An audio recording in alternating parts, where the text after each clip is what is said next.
விழுப்புரம் மாவட்டம் காணை பகுதியில் விளைநிலங்களில் முதலமைச்சர் மு.க.ஸ்டாலின் ஆய்வு மேற்கொண்டிருக்கிறார். முழு விவரங்களோடு செய்தியாளர் தாமோதரன் இணைப்பில் இருக்கீங்க. விவரங்களை பதிவு செய்யலாம்.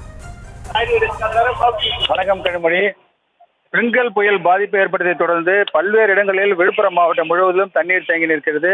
இதுபோன்று பல்வேறு இடங்களில் மழை வெள்ளம் பலத்த பாதிப்பு ஏற்படுத்தியது. இதனைத் தொடர்ந்து தமிழக முதலமைச்சர் அவர்கள் இன்று அரசுமுறை பயணமாக விழுப்புரம் மாவட்டத்திற்கு வந்துள்ளார். அவர் தற்பொழுது காணை பகுதியில் உள்ள விவசாயிகளிடம் அவர்களிடம் நெற்பயிர்கள் மூழ்கி உள்ள விவசாயிகளிடம் கேட்டிருந்தார். உடன் சட்டமன்ற உறுப்பினர் விக்கிரவாண்டி சட்டமன்ற உறுப்பினர் மற்றும் அமைச்சர்கள் உள்ளிட்ட அதிகாரிகள் பலர் உடன் இருக்கின்றனர். அவர்கள் வெள்ள நீரில் இந்த மழை நீரில் விவசாய நெற்கள் பாதிக்கப்பட்டுள்ளதாகவும் கூறி தமிழக முதலமைச்சரை வழியில் இங்கிருந்து திருக்கோயில் செல்ல வேண்டிய முதலமைச்சரை வழியில் பார்த்து அவர்கள் அந்த பாதிப்பினை காண்பித்து வருகின்றனர்.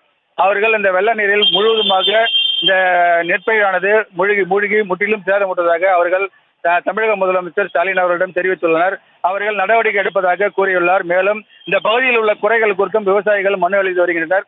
இது தொடர்பாகவும் அவர்கள் முறையிட்டு அதிகாரிகளிடம் தெரிவித்து உரிய நடவடிக்கை எடுக்கப்படும் எனவும் தெரிவித்துள்ளார்.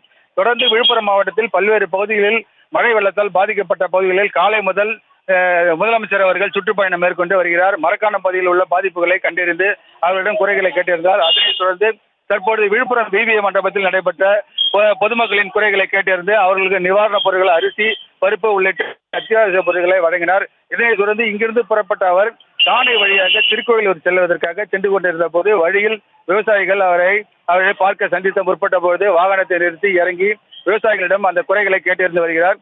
இதனைத் தொடர்ந்து இவர் திருக்கோயிலூர் பகுதிக்கு சென்று அங்குள்ள விவசாய நிலங்கள் உள்ளிட்ட பகுதிகள் வீடுகளில் தேங்கியுள்ள மழைநீர் உள்ளிட்ட பல்வேறு பகுதிகளை பார்வையிட்டு ஆய்வு மேற்கொள்ள உள்ளார் கனிமொழி.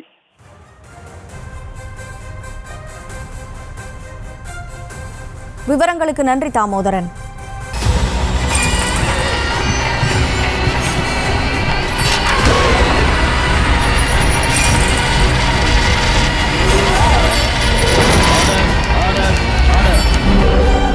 குற்றங்களின் மறுபரிமாணம் நிகழ்தகவு நமது நியூஸ் தமிழ் தொலைக்காட்சியில் விரைவில்.